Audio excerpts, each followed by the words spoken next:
Vale, récord de computer. Empieza, Antonio. Bueno, Mientras tanto voy a intentar a ver qué hacemos por aquí. estamos pocos hoy. Eh, hombre, el último día que tuvimos, hace 2 semanas, ahí hubo varios que hicieron algunas aportaciones que, bueno, yo creo que ya era un poco al final, no daba tiempo a profundizar un poco en el tema, pero yo creo que eso es muy interesante lo que se vio al final de hace 2 semanas, porque me parece a mí que eso es el núcleo de lo que ahora mismo el Papa ha planteado y lo que se está debatiendo dentro de lo público, ¿no? Que es el tema del carisma. Y yo, por lo que he podido ver, bueno, todo esto, por supuesto, que aquí cabe todo tipo de opiniones, ¿no? Pero me parece a mí que la raíz de todo lo que no parece quedar claro es que yo creo que hay quienes no tienen claro lo que es el carisma, ¿no? Pues, eh, yo creo que tampoco es algo complicado ni muy sesudo, ¿no? Sino que tiene, o sea, es algo perfectamente entendible y que forma parte también un poco del lenguaje habitual, ¿no? Cuando decimos que una persona es muy carismática, quiere decir que esa persona tiene algo que no tienen los demás, ¿eh? O que lo tiene en un grado mayor, por ejemplo, por poner un ejemplo, de la vida corriente, ¿no? Pues es evidente que Mozart era una persona carismática, ¿sí? O que John Lennon también, o que Francisco Umbral o Vargas Llosa también son gente carismática. ¿Por qué? Pues porque tienen una serie de cualidades específicas que están muy por encima de la media, ¿no? ¿Sí? Y eso, pues, sin lugar a dudas, es un don, ¿sí? ¿Sí? Entonces, cuando alguien tiene un don, ¿sí? Pues quiere decir que él es el destinatario de ese don, pero hay alguien que se lo ha dado ese don. Entonces, yo entiendo que ese don, pues en último término, es Dios. Habrá gente que a lo mejor no crea en Dios, pero ante este tipo de personas resulta difícil no creer en Dios, porque es muy evidente que hay determinadas personas que tienen un don, ¿no? Eso en cuanto a la vida ordinaria, en cuanto al lenguaje habitual, ¿no? En el caso de la Iglesia, la palabra carisma tiene un significado muy preciso, ¿no? Que lo desarrolla San Pablo en una de sus epístolas, ¿no? Y podemos decir más o menos que los carismas son dones de Dios, en concreto del Espíritu Santo, que los reciben personas concretas para el bien de toda la Iglesia. O sea, que los carismas no son como dones particulares que uno se los queda uno para sí mismo y disfruta de ellos solamente el interesado, ¿no? Sino que en el caso de la Iglesia son dones que están recibidos para ser puestos al servicio de la Iglesia. Y ya profundizando un poco más, hay un documento que lo hemos comentado aquí muchas veces, que es la carta Juvenestit Ecclesia de junio del año 2010, en donde el Papa, bueno, la Congregación para la Doctrina de la Fe, pues hace un estudio teológico fabuloso sobre los carismas en la Iglesia.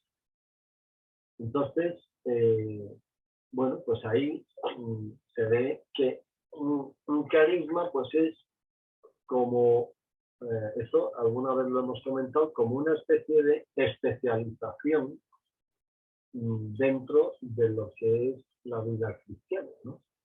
Entonces, los carismas en la Iglesia no necesitan un tratado teológico detrás de cada uno, ¿no? Sino que basta con una frase o una palabra, ¿no?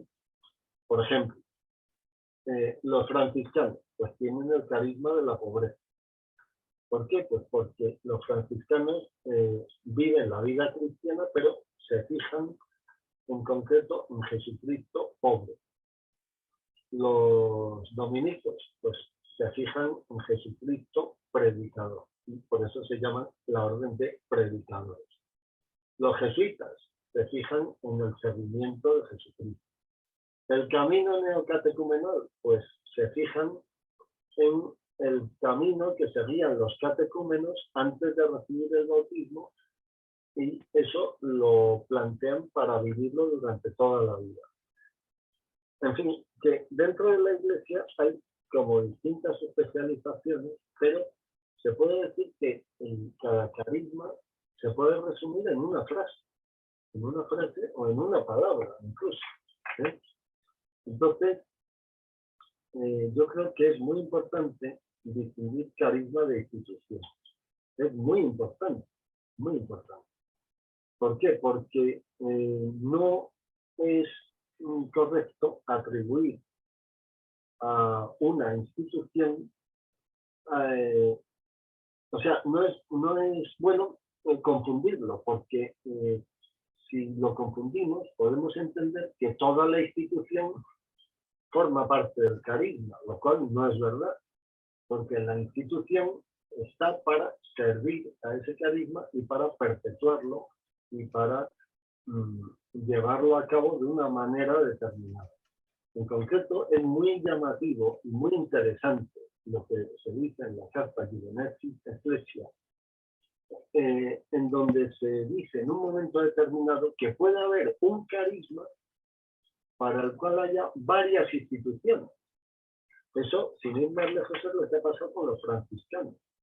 Los franciscanos, cuando murió San Francisco, pues se pelearon entre sí y salieron varias ramas de franciscanos. O sea, los franciscanos, los capuchinos, los mínimos, los conventuales, los observantes, etcétera, etcétera. Y luego, a lo largo de los siglos, ha habido nuevas órdenes religiosas que han adoptado también el carisma de San Francisco. O sea que, entonces eso, lejos de ser un fracaso del carisma, es justo todo lo contrario, porque quiere decir que ese carisma ha dado para muchas instituciones distintas entre sí, parecidas, y que todas tienen como denominador común ese carisma. Yo me acuerdo que San José María Escrivá de Balaguer ponía como ejemplo de falta de fidelidad al carisma fundacional a los franciscanos. Y decía que si los franciscanos, al cabo de los años, abandonaron el tipo de tela con la cual se hacía el hábito que usaban y pusieron otra tela distinta, él consideraba eso una falta de fidelidad. Eso es una tontería, como entiendo, porque esos son aspectos accesorios, ¿eh? Y luego, pues, el hecho de que haya distintas ramas de franciscanos, pues, lejos de ser un fracaso, es justo todo lo contrario. O sea, y de hecho, ahora mismo, hoy día, los distintas ramas de franciscanos se llevan muy bien entre sí, porque de alguna manera todos ellos responden a un carisma, al mismo carisma. Yo me acuerdo que se nos ponía, cuando yo estaba en el Opus, se nos ponía como ejemplo algunas anécdotas de Álvaro del Portillo. En concreto, por ejemplo, que Álvaro del Portillo, cuando alguna vez en Italia iban él y el fundador a algún sitio y tenían que parar en alguna cafetería o algo para tomar un café o lo que fuera, pues Álvaro del Portillo siempre pedía lo mismo que San José María. Y en alguna ocasión el mismo San José María le dijo, oye, que no tienes por qué pedir lo mismo que pida yo. Y él dijo, no, pero es que yo sigo el camino reglamentario, ¿no? Eso es una gilipollez, porque la fidelidad al fundador no consiste en pedir café con leche cuando el fundador pide café con leche. O sea, eso son tonterías, ¿no? Pero esto da una idea de que en el Opus Dei nunca han tenido claro la distinción entre carisma e institución. Otro pequeño detalle. El Opus Dei no tenía nombre inicialmente. No tenía nombre. Eran unos cuantos chicos estudiantes alrededor de un club. Entonces, en una ocasión, San José María fue a hablar con su director espiritual, que era un jesuita, y al terminar aquella conversación, el jesuita le dijo: ¿qué tal va esa obra de Dios? Y entonces San José María vio ahí un poco como la idea para darle nombre a esa institución que él estaba formando, ¿no? Y entonces pues la llamó la obra de Dios. Bueno, es muy distinto esa obra de Dios que la obra de Dios, porque esa obra de Dios es una más, pero la obra de Dios es, digamos, la obra de Dios por excelencia, es lo que se considera a sí mismo lo que ¿no? Hasta el punto de que ellos consideran una distinción entre obras de Dios y obras divinas, entendiendo como obras divinas no solo aquellas obras inspiradas más o menos en Dios, sino que es el mismo Dios el que las promueve. Hasta el punto de que San José María decía muchas veces que él no había fundado el Opus Dei, sino que el Opus Dei lo había fundado Dios. Es una solemne confesión. Ya vimos en alguna otra reunión nuestra que había un sociólogo muy importante llamado Max Weber que tenía totalmente estudiado el tema de las organizaciones de tipo carismático, ¿no? Y él decía que siempre que hay algún grupo, por muy carismático que sea, si no se institucionaliza, termina desapareciendo. Y eso no es que sea un invento de Max Weber, sino que es algo que está constatado. O sea, si una serie de personas que forman un grupo, del tipo que sea, no procuran darle un carácter institucional a ese grupo, pues ese grupo terminará desapareciendo. Y también es verdad que lo primero es la vida y luego el derecho. Entonces, pues efectivamente, había un carisma, luego había una institución que es el Opus Dei que sirve a ese carisma y luego viene la forma jurídica adecuada a esa institución. Ahora bien, lo que no se puede es divinizar la institución, ni divinizar a la persona que la ha fundado, porque lo que yo por lo menos lo que sí estoy dispuesto a admitir es que todo carisma viene de Dios, pero lo que es inadmisible es decir que una institución viene de Dios. No. O sea, la única institución que viene de Dios es la Iglesia.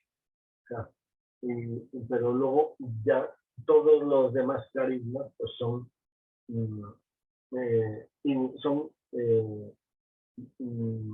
inspiraciones, llamémosle, del Espíritu Santo que hay a montones, ¿no? Y que no son ni mucho menos milagros, ¿no? Sino inspiraciones del Espíritu Santo como muchísimas que hay, ¿no? Y a partir de ahí, pues San José María ha montado lo Opus Dei, ¿no? Pero podía no existir el Opus Dei, o puede existir de otra manera distinta a como lo montó San José María. De hecho, el que el Papa a estas alturas le mande al Opus Dei, porque no es que se lo haya sugerido, es que se lo ha mandado, le mande que cambien los estatutos, es sencillamente porque no responden al carisma, así de sencillo. Entonces, yo creo que es muy recomendable leer el motu propio del Papa, en donde el Papa en un par de líneas dice cuál es el carisma de San José María. Es la santificación del trabajo ordinario, la santificación de la vida ordinaria a través del trabajo, de la santificación del trabajo. Y punto. Principalmente por parte de los laicos, claro. Pero y ya está, o sea, ese es el carisma. Entonces, si a las alturas del día de hoy nos encontramos que el Opus Dei es una organización de curas en donde los laicos no tienen cabida, sino que solamente pueden ser cooperadores, pues quiere decir que ha habido algún momento en el que las cosas han empezado a ir mal, o sea, que no se han enfocado bien. ¿Y quién no lo ha enfocado bien? Pues no lo ha enfocado bien San José María, que era el fundador, y sus sucesores, que le han salido la cuerda. Ahí, en otros libros hay un estudio sobre el posible trastorno narcisista de la personalidad de San José María Escrivá. Pero yo creo que habría que hacer también algún estudio sobre las deficiencias psicológicas de Álvaro del Portillo. O sea, ya ha habido quien ha apuntado que era una persona hiperdependiente. ¿Sí? Y desde luego, cada vez que se profundiza un poco en el camino jurídico seguido, se puede ver perfectamente que Álvaro del Portillo tenía muy poca inteligencia a la hora de abordar, digamos, la continuidad de la época de San José María y la siguiente. O sea, eso, por ejemplo, hay una anécdota que sucedía en los años siguientes a la muerte de San José María, y es que en algunas reuniones algún miembro del Opus Dei comentaba: no, pues en tiempos de nuestro padre, refiriéndose a San José María, decía, en tiempos de nuestro padre. Y entonces Álvaro del Portillo alguna vez le cortó un seco a quien se expresó de esa manera, y le dijo: perdona, los tiempos de nuestro padre siguen siendo ahora. O sea, es un poco como decir, bueno, pero vamos a ver. O sea, si San José María murió en el año 1975, ¿no? Y vivió en unos años, y ahora estamos en otra época. O sea, pretender que el tiempo quede congelado en los tiempos de San José María es una cosa absolutamente, es una locura, ¿no? ¿Sí? Luego también, entonces ahí hay una cuestión que yo creo que es la pregunta clave, ¿no? La pregunta clave es: ¿cuándo y dónde la cagó San José María? ¿No? O sea, ¿cuándo la cagó? ¿No? Quiero decir, cuando empezó a desvariar respecto de lo que hubiera sido una correspondencia entre el carisma y la institución. Yo creo que el primer error de San José María era que él no tenía una idea clara de lo que era un laico. No tenía una idea clara. También es verdad que en los años 20 del siglo pasado, probablemente casi nadie tenía una idea clara de lo que era un laico, porque la Iglesia era una institución muy clericalizada, ¿no? Los laicos no pintaban nada, y digamos que el paradigma eran los religiosos y los sacerdotes, ¿no? Y bueno, pues digamos que la llamada universal a la santidad de la que habla San Pablo, pues era algo que no se concebía en el terreno práctico. Entonces, San José María, por los escritos, por las primeras constituciones o estatutos del Opus Dei en el año 1941, ahí se ve muy claramente que San José María pensaba que los laicos eran como una especie de religiosos disfrazados. Eran como una especie de, pues de religiosos con corbata. Y prueba de ello hay algunos pequeños detalles que son pequeños, pero que ponen un poco en evidencia esa superficialidad de San José María a la hora de entender lo que era un laico. Por ejemplo, cuando se ordenaron los 3 primeros sacerdotes de Opus Dei en el año 44, resultó que ninguno, o sea, José María Hernández de Garnica, José Luis Murphy y Álvaro del Portillo, ninguno de los 3 fumaba. Y entonces San José María dijo, bueno, pues aquí se trata de dar un tono laical, secular, bueno, pues alguien tendrá que fumar. Alguno de los 3 sacerdotes tendrá que... Entonces le dijo a Álvaro del Portillo, le dijo, Álvaro, tú tienes que empezar a fumar. Y Álvaro del Portillo, que nunca había fumado, pues empezó a fumar. Yo sé, porque esto se lo he oído a algunos mayores, que los primeros meses o años de Álvaro del Portillo como fumador fueron terribles, porque le sentaba muy mal el tabaco y bueno, lo pasaba fatal, ¿no? Pero bueno, pero ahí parece como si el no fumar no fuera laical y el fumar fuera un distintivo de mentalidad laical, ¿no? Luego, otro pequeño detalle. En los años 40, los miembros del Opus Dei claro, aparecían como unos tíos que no se casaban, que vivían en un centro, y entonces, pues claro, eso podía dar ocasión a pensar que eran como unos religiosos camuflados, ¿no? Y entonces fue muy común el dejarse bigote. ¿Por qué? Porque en aquella época los religiosos no se dejaban bigote. Hoy día, por ejemplo, el propósito general de los jesuitas lleva bigote, por poner un ejemplo, ¿no? Pero en aquella época los religiosos y los curas no llevaban ni bigote ni barba.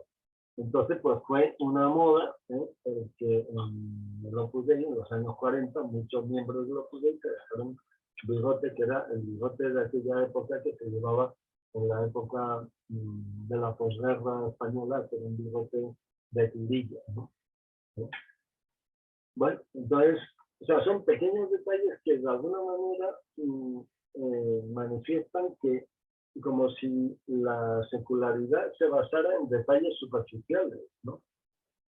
O como si fuera necesario decir, oye, que yo soy laico, cuando los que somos laicos no tenemos necesidad de decirlo, simplemente porque lo somos. Bueno, o sea, este tipo de cosas, ¿no? San José María no tenía la idea clara de lo que es un laico, porque en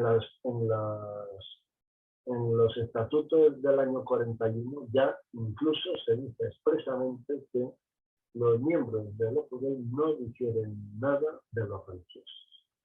No, cuando luego, pasados los años, San José María va a Roma a plantear la aprobación y la forma jurídica del Opus Dei a nivel internacional, y él explica lo que es el Opus Dei, la gente que estaba en Roma lo que entiende es que los Opus Dei eran unos religiosos. Aunque él dijera que no, pero claro, cuando él explicaba lo que es el Opus Dei, lo que eran los numerarios, pues en Roma entienden que son religiosos. Y de hecho, hoy día, a muchísima gente le cuesta mucho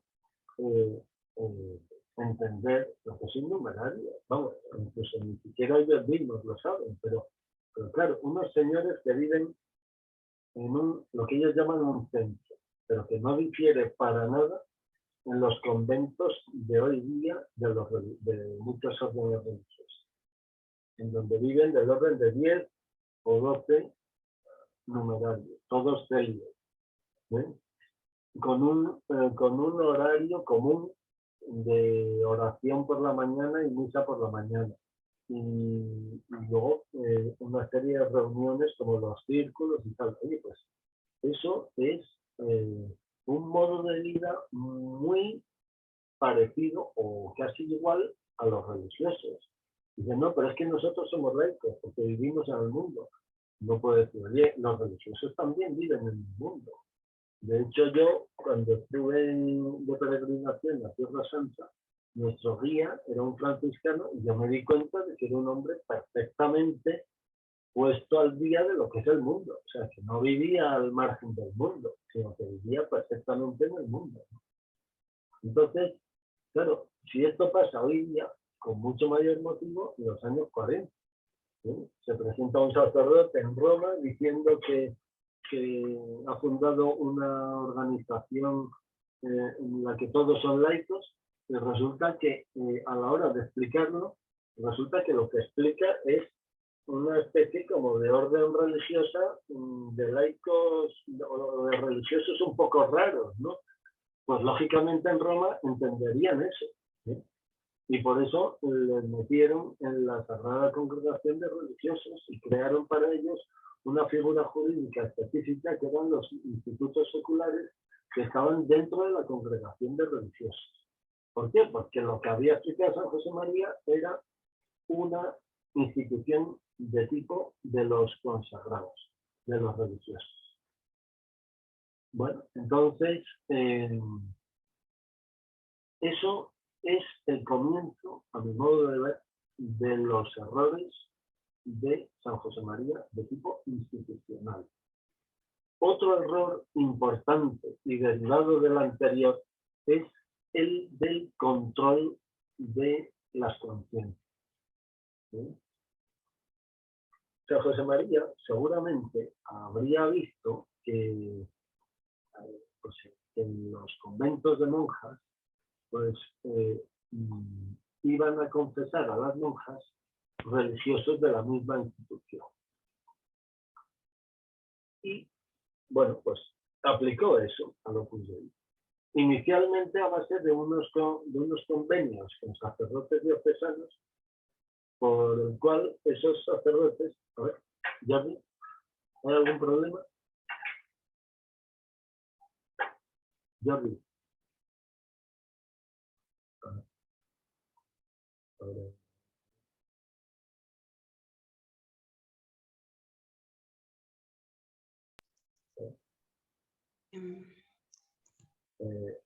¿Hay algún problema, Jordi?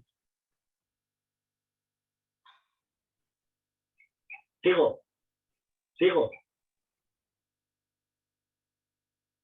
¿Me estáis oyendo? Levantó la mano Gianfranco, debe querer preguntar algo. Sí, yo te quería, pues cuando yo pedí la admisión en el Opus Dei, que era cuando todavía era un instituto secular. Yo también. Y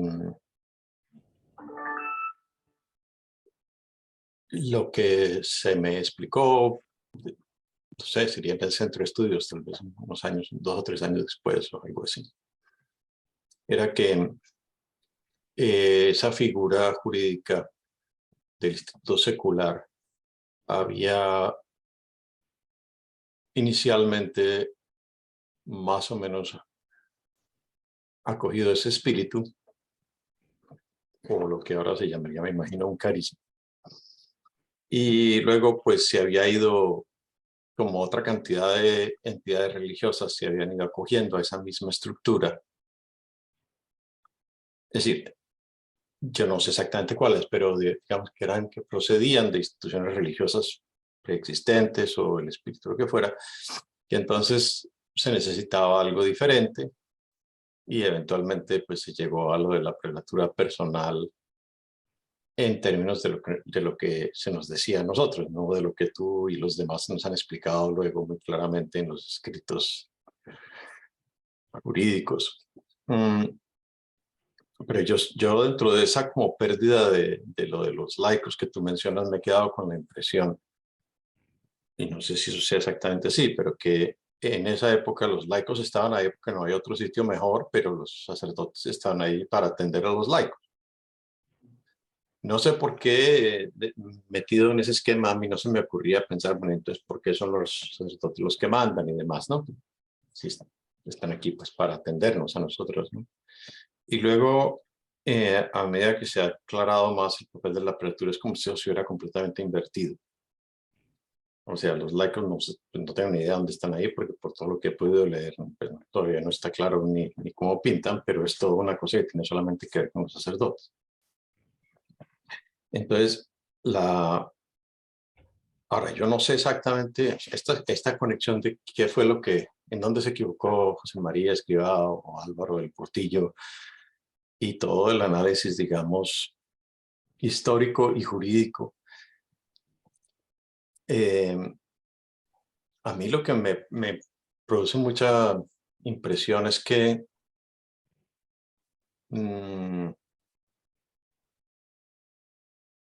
no, como no ha habido claridad y transparencia, para todos nosotros era lo que se nos decía. Cuando tú dices que es por esta forma de ser de José María o por aquella forma de ser de Álvaro del Portillo, lo que sea, pero había otra cantidad de gente involucrada, muchísimo. Toda clase de canonistas y de gente, especialmente pues en los últimos años, ¿no? Hay cantidad de gente que ha aparecido pues en toda esa historia que se nos ha dicho. Entonces yo no sé hasta qué punto esas decisiones eran solamente de Álvaro del Portillo o eran de estos equipos que trataban de encontrar soluciones. Ahora, yo personalmente pues no, hoy día no soy creyente y todo esto, y a mí esto me interesa porque pues forma parte de toda estructura que me influyó a mí y nos ha influido a todos nosotros y a los demás, y yo quiero hacer lo que más pueda para que nos apoyemos unos a otros, pero ¿es posible demostrar esas cosas? O sea, o es algo que sabemos, pero no se puede como aclarar o conectar. Mira, Gianfranco, yo estoy totalmente de acuerdo contigo en que cómo es posible que haya gente normal, no voy a decir gente muy lista, no, sino gente normal que en una cantidad tan grande se haya dejado embaucar y que se haya dejado de tratar como si fueran infantiles, ¿no? O sea, como si fueran niños. ¿No? Bueno, yo creo que eso lo que pasa es que no ha sido de golpe, ha sido poco a poco. O sea, tú ten en cuenta que al principio pues San José María tenía pocos que le seguían. Luego pues fueron poco a poco más. Antes de la Guerra Civil Española parece ser que había del orden de 40 y tantos numerarios. Después de la guerra quedaron del orden de 8 o 10, pero muy comprometidos con la institución y muy fanáticos, ¿no? Entonces, en cuanto o sea, luego, además, en la España de los años 40 fue un caldo de cultivo para gente con grandes ideales espirituales y que en muchos casos se orientaban de las maneras más variopintas, ¿no? Y luego con o sea, gente muy exaltada interiormente, ¿no? En el buen sentido también de la palabra, ¿eh? O sea, que quiero decir que ahí se han dado una serie de coincidencias que terminan, pues a lo mejor a finales de los años 40, con un montón de numerarios, todos focalizados en lo mismo y sin ninguna fisura. Y luego, bueno, pues a partir de ahí ya pues empieza una expansión, ¿no? De todas formas, yo creo que yo cada vez veo más claro que hubo un momento en el que San José María se equivocó. Y es lo siguiente. Si el carisma es la santificación del trabajo y de la vida ordinaria, San José María ahí hubo un momento en que quiso tener curas en propiedad como medio para controlar el carisma a través del confesionario. Y esos son esos sacerdotes que con los que San José María estableció convenios verbales, ¿no?, antes de la Guerra Civil Española. Estoy hablando de los años 30, entre los cuales pues hay algunos que sabemos los nombres, como José María Somoano o Lino de Amurguía. En fin, había varios sacerdotes que San José María, hablando de ellos más tarde, dijo que habían sido para él como su corona de espinas. ¿Por qué? Pues porque San José María lo que pretendía era controlar a esos chicos que le seguían a través del confesionario. Claro, lo que no parecía muy adecuado es que él mismo, por una parte, les dirigiera espiritualmente y por otra parte les confesara. Y entonces, pues él se buscó unos sacerdotes que, con la condición de que esos sacerdotes diocesanos orientaran a esos chicos según San José María les decía. Claro, lógicamente esos sacerdotes, la mayoría de ellos no le hicieron caso, porque tú no puedes a un sacerdote coartarle en el ejercicio de su ministerio en la confesión. O sea, eso es evidente, ¿no? Y entonces San José María vio que aquella fórmula había fracasado. Y a partir de después de la Guerra Civil, o incluso ya durante la propia Guerra Civil, al final de la Guerra Civil Española, pues ya San José María ya fue pensando en la manera de incardinar sacerdotes. ¿Por qué? Porque la incardinación, de alguna manera, era como tener curas bajo su jurisdicción, o sea, como si él fuera un superior religioso o un obispo o tal. Entonces, fue tanto el foco que puso en los sacerdotes y en tener el control de los sacerdotes, que eso poco a poco a lo que ha llevado es a perder los laicos. Porque San José María, antes de morir, lo que quería era que no fuera una prelatura nullius. Pues claro, una prelatura nullius no podía ser, ¿no? Porque eso era como darle carácter jerárquico a una institución que es eminentemente carismática. O sea, que no, eso era como, no tenía ni pies ni cabeza, ¿no? Y ahí, bueno, pues Pablo VI estuvo a punto de darle un correctivo en alguna ocasión. O sea, y entonces, lo que pasa es que ya en el año 68,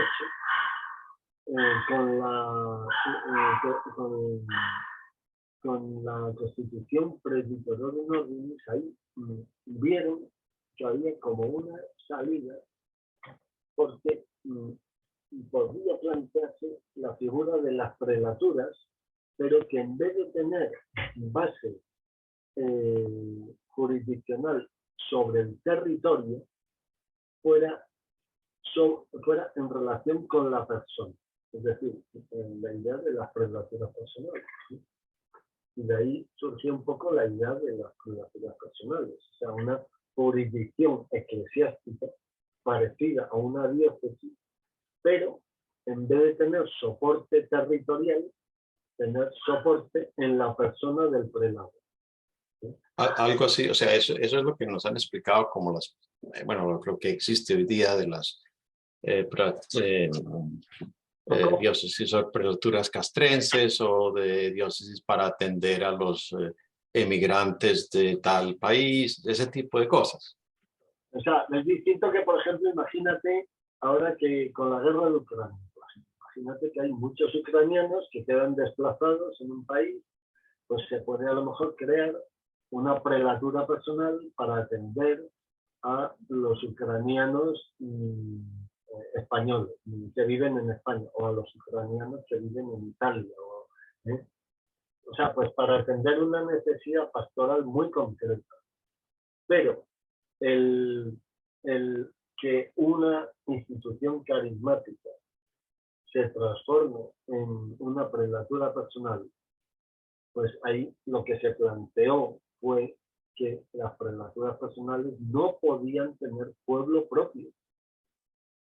sino, o sea, porque si tuvieran pueblo propio serían asimilables a una diócesis personal, ¿no? O una diócesis castrense, o sea, y serían por tanto parte de la estructura jurisdiccional de la Iglesia, y eso sería, vamos, en palabras del cardenal Ratzinger, sería como destruir la estructura jerárquica de la Iglesia. O sea, cuando el Opus Dei pretendía eso, fue un momento muy delicado, y que si no llega a ser por el cardenal Ratzinger, que paró aquello, y por el Papa Juan Pablo II, que por una vez le hizo caso, pues aquello hubiera terminado mal, porque hubiera sido un daño muy grave a la Iglesia como institución.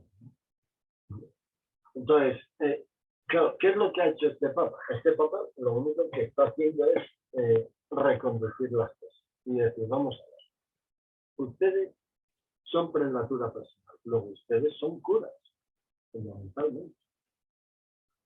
Que resulta que su carisma es la santificación del trabajo, a través de la santificación de la vida ordinaria, a través del trabajo profesional y tal, pues ustedes tienen que cambiar los estatutos, porque ustedes han terminado siendo algo distinto de lo que teóricamente iban a ser en un principio, ¿no? Entonces, claro, ahora, o sea, yo creo que la solución que ha dado el Papa es muy inteligente, muy propia de un buen gobernante. O sea, yo creo que el Papa actual es muy buen gobernante, porque en vez de dar él la solución, que siempre se podría haber visto mal, porque se podría haber dicho, bueno, es que este Papa es el que le ha dado un palo a los judíos. No, mire, es que aquí no hay que darle un palo a nadie. Lo que hay que hacer es decirle, ustedes tienen un problema, ¿no? Y es que su figura jurídica no se adecua a su carisma. Entonces, sean ustedes mismos los que resuelvan su propio problema, ¿no? Yo lo aprobaré si lo que ustedes presentan es una cosa acorde con el derecho de la Iglesia. Y ya está. O sea, más fácil imposible. Ahora bien, eso lo que supone es algo que para el Opus Dei está siendo un trauma tremendo. Y es que en el Opus Dei siempre han confundido el carisma con la institución. Y siempre han considerado que los estatutos del Opus Dei son algo divino. Y de hecho, en los propios estatutos se dice que estos estatutos son santos, perpetuos e inviolables, ¿no? A ver quién es el guapo que los cambia ahora, ¿eh? Entonces, el Papa lo que ha hecho, a mi modo de ver, es una jugada magistral de buen gobernante, porque les ha hecho ver, o les está intentando hacer ver a la gente del Opus Dei, que el carisma es una cosa y la institución es otra. Y que si la institución no se adecua al carisma, lo que se hace es cambiar la forma jurídica. Entonces ahora el Opus Dei tiene dos posibilidades, a mi modo de ver. Si siguen siendo prelatura personal, están renunciando a los laicos, porque en una prelatura personal lo que hay son curas. Y si resulta que lo que quieren es que en el Opus Dei siga habiendo laicos, lo que tienen que hacer es renunciar a la figura de la prelatura personal e ir a alguna de las muchas formas que existen hoy día en el Código de Derecho Canónico para meterse en alguna de esas otras formas jurídicas, ¿sí? De hecho, esto ya lo comentamos en algún anterior, parece ser que al Papa, los que le aconsejan, le habían propuesto que se cepillara el Opus Dei, o sea, y que lo refundara él, como de hecho el Papa ha hecho con alguna institución. Sin ir más lejos, a la Orden de Malta le han suprimido los estatutos.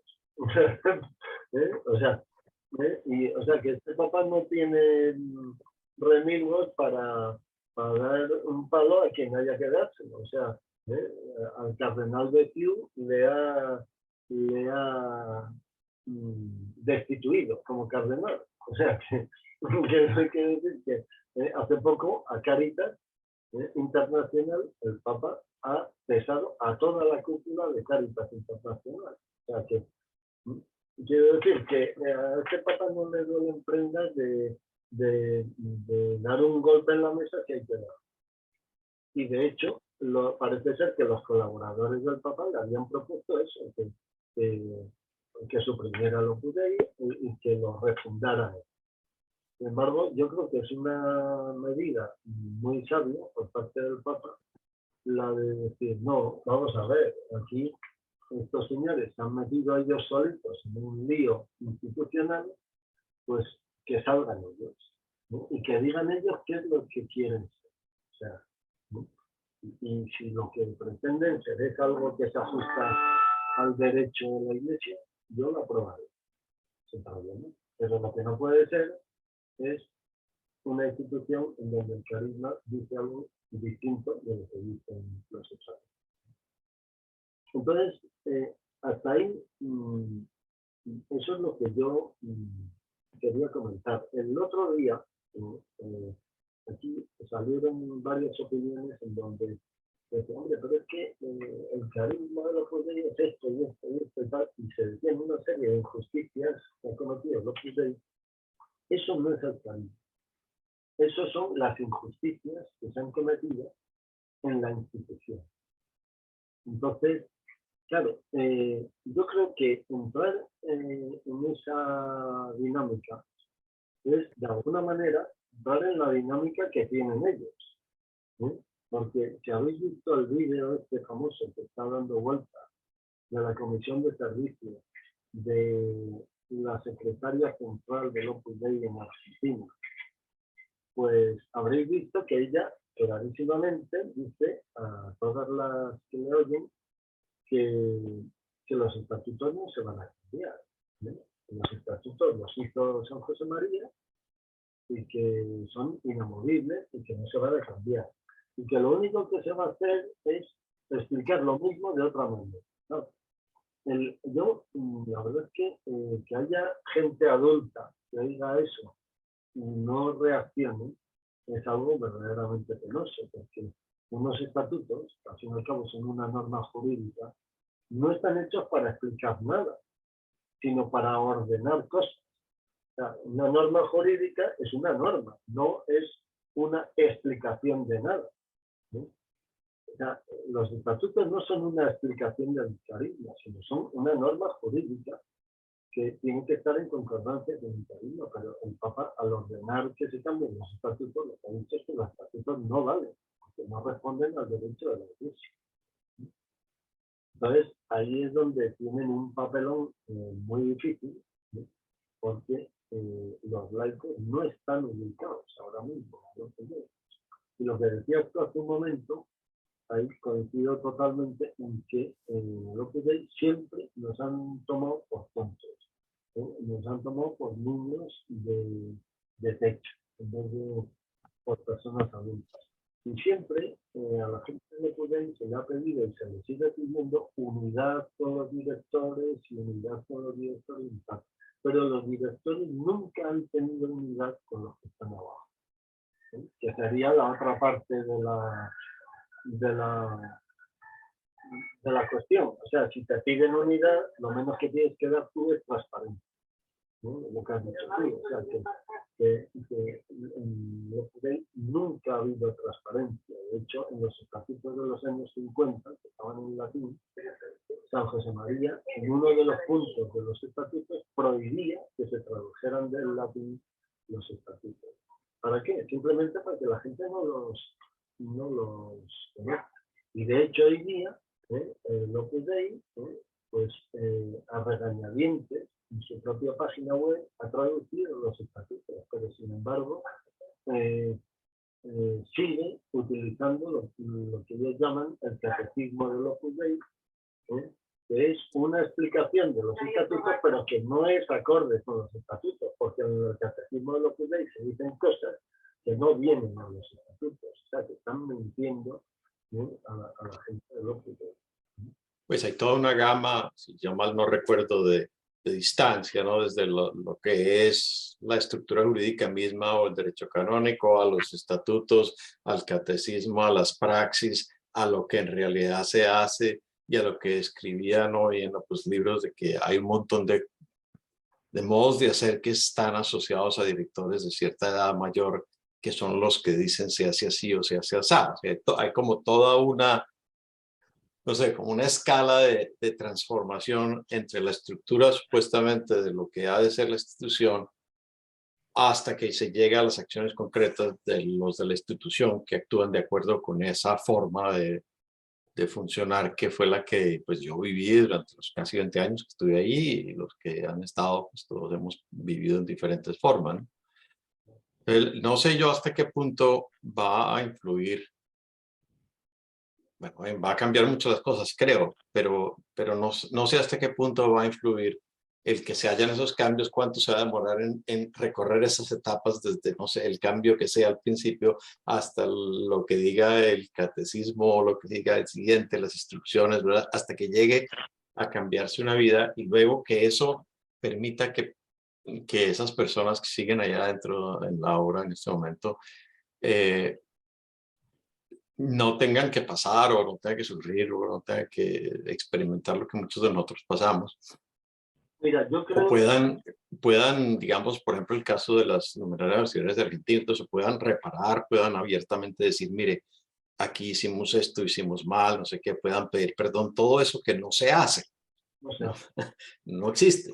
Entonces, yo no sé hasta qué punto estos cambios, que aunque son importantes dentro de una estructura jurídica de la iglesia, y yo entiendo eso, van realmente a terminar en actos de justicia, de caridad, de esas personas que siguen ahí, ¿no? Yo estoy seguro que habrá muchísimas personas dentro de que quieren hacerlo, pero hay toda esa otra cantidad o estructura que no lo permite. Entonces, yo siento como que sí, es muy importante que el papá haya intervenido y todo eso, pero, pero va a llegar eso hasta el caso de las 43 numerarias o de las pues, 43 que hay en el proceso, pero imagínate, deben ser cuántas miles, yo no sé quién calculaba el otro día.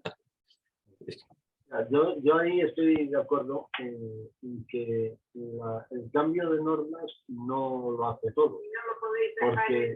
Porque tú puedes cambiar una norma, pero si por parte de quien la tiene que aplicar no hay una voluntad decidida de ajustarse, pues poco se va a poder hacer. O sea que ahí yo la sensación que tengo es que no piensan cambiar, ¿no? O sea, que piensan, sí, que cambiarán los estatutos. Y lógicamente eso también les pondrá mucho más difícil el actuar de modo sectario a como vienen haciendo. Se lo van a, o sea, eso les va a costar más. Pero yo estoy totalmente de acuerdo contigo en que simplemente cambiando las normas no se cambia la vida. Mira, por ejemplo, un caso que ha pasado muy desapercibido es el caso del primer numerario checo, que viene en Opus Libros, viene narrado en Opus Libros. Cuando pitó el primer numerario checo, pues claro, como en Chequia, en Checoslovaquia, tal, son centroeuropeos y son más racionales que los españoles, ¿no? Y más y tienen un sentido más como más serio de las normas a cumplir y tal, pues este número, cuando este chico pitó, pues al cabo de un poco tiempo le dijeron que tenía que entregar su sueldo en el centro. Y entonces él me dijo, bueno, pero eso no viene en los estatutos, sino que en los estatutos lo que viene es lo contrario. Y es que yo, mi dinero, lo administro yo, y luego pues yo ayudaré a las labores apostólicas en la medida en que crea oportuno y de acuerdo con mis posibilidades. Y le dijeron, no, tú tienes que entregar el sueldo, porque tú eres como, lo es como tu familia, y tú tienes que entregar el sueldo como si fueras un padre de familia y tal. Y dijo, no. En los estatutos no viene eso, viene todo lo contrario. Y bueno, total, que ahí hubo una discrepancia y el chico se terminó yendo de los judíos, porque le habían engañado, claro. Y dijo, no, a mí no me engañáis, en los estatutos viene esto, y lo que hay que cumplir es esto, no lo que me digáis. Claro, ese tipo de cosas, que actualmente son cosas aisladas. Yo me imagino que con el tiempo, cada vez a la gente de los judíos le va a ser más difícil hacerles frente, ¿no? Por ejemplo, en la reunión de la secretaria central con supernumerarias y numerarias de Argentina, a través de la plataforma Zoom, pues les decía que bueno, los estatutos, sí, podéis leerlos como lectura espiritual, pero bueno, pues es que los estatutos no son la lectura espiritual, los estatutos es algo que hay que sabérselos, porque ahí está el régimen de derechos y de deberes de unos y otros, ¿no? Entonces, claro, el que esta mujer les diga eso a todas las supernumerarias y numerarias argentinas es como tratarlos de infantiles, ¿no? De decir, no, mira, los estatutos sí, llévalo alguna vez a la lectura espiritual. Bueno, pero sí, o sea, o cuando dice que los estatutos, pues que ahí se trata de pequeños retoques, como por ejemplo contemplar los 15 misterios de Rosario en vez de los 5 restantes y tal. Y dice, bueno, pero esto, ¿cómo es posible que una gilipollez de tal calibre se diga delante de 170 y tantas personas y no se dediquen a tirarle huevos? O sea, es increíble, ¿no? Pero todo esto, yo creo que a partir de cuando se reformen los estatutos va a ser más difícil que lo hagan, porque si ahora el cambio de estatutos ha provocado un congreso y ha provocado el que tengan que hacer un postureo de consultar a todo el mundo, sugerencias y tal, pues ya quiere decir que ya probablemente cuando se aprueben los nuevos estatutos habrá bastante gente de los UDEI que se los leerá, probablemente. Y desde luego, si se lo leen mujeres, pues se darán cuenta de que ellas ni siquiera forman parte del Congreso General. O sea, que el Opus Dei es una institución eminentemente machista, porque deja fuera de la elección de la persona que se va a proponer como prelado, deja fuera a las mujeres. O sea, o por ejemplo, ese otro artículo de los estatutos en donde dice que el prelado tiene que ser hijo legítimo, no puede ser hijo extramatrimonial. O sea, quiero decir, una serie de cosas que hoy día están al margen de los derechos humanos más elementales, ¿no? No, todas estas cosas la gente del Opus Dei las traga por la sencilla razón de que no han leído los estatutos. Si los leyeran, se darían cuenta de las burradas que vienen ahí, ¿no? Y luego también hay otra cuestión que lo hemos apuntado en otros libros algunas veces, ¿no? Que es el de la cuestión de que si el Opus Dei es una prelatura personal y por tanto solo caben curas, lo que tú no puedes hacer de ningún modo ahí en los estatutos del Opus Dei como prelatura personal es dedicarte a regular la vida de los laicos. Porque los laicos sencillamente que no forman parte de la fundación.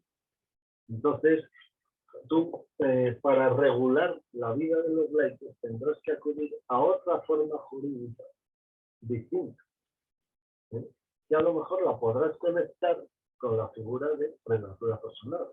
A lo mejor puedes acudir a la forma jurídica de asociación pública de laicos. Pero claro, en una asociación pública de laicos tú tampoco puedes poner un plan de vida. Tampoco puede, o también otra cosa que hay que dejar muy claro es la prohibición de que la dirección espiritual sea obligatoria y que te designen el director espiritual, ¿no? O sea, encima que a lo mejor sea un director, o sea, de la institución. O sea que ahí hay muchas cosas de respeto al fuero interno y a la conciencia personal que lógicamente tendrán que desaparecer. O sea, todas esas cosas tendrán que desaparecer.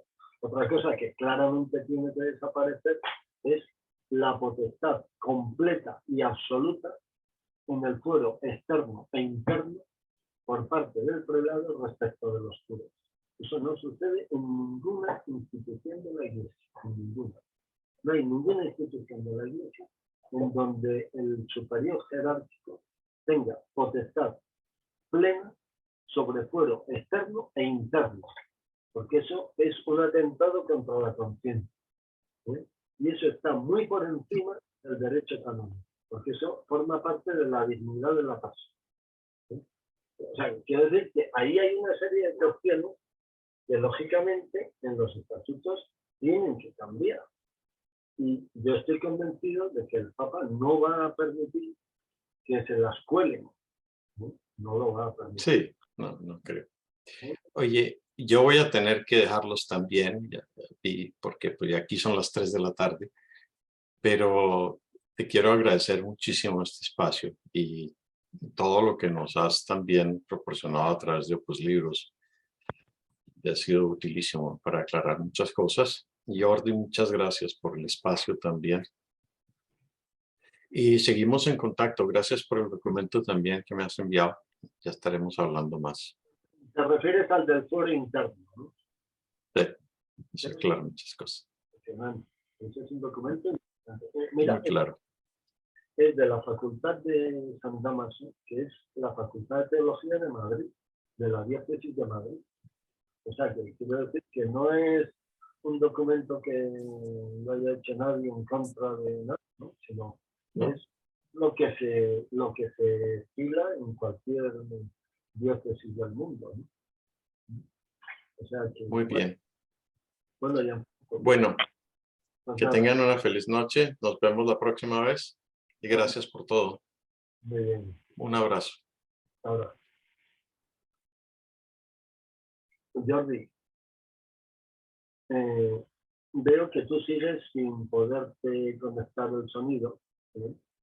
Pero bueno, como ya son las 8:03, y yo creo que el tema, que la idea que yo quería traer, que ya lo hemos desarrollado y tal, si te parece, pues lo dejamos, ¿eh? Porque además yo creo que está todo el mundo ya pendiente del partido de Argentina, ¿no? ¿Eh? ¿Estás de acuerdo, Jordi? Ya veo que no te funciona el sonido. ¿Vale? Voy a ver el chat. A ver. A ver. Dice Croacia ha eliminado a Brasil en los penales.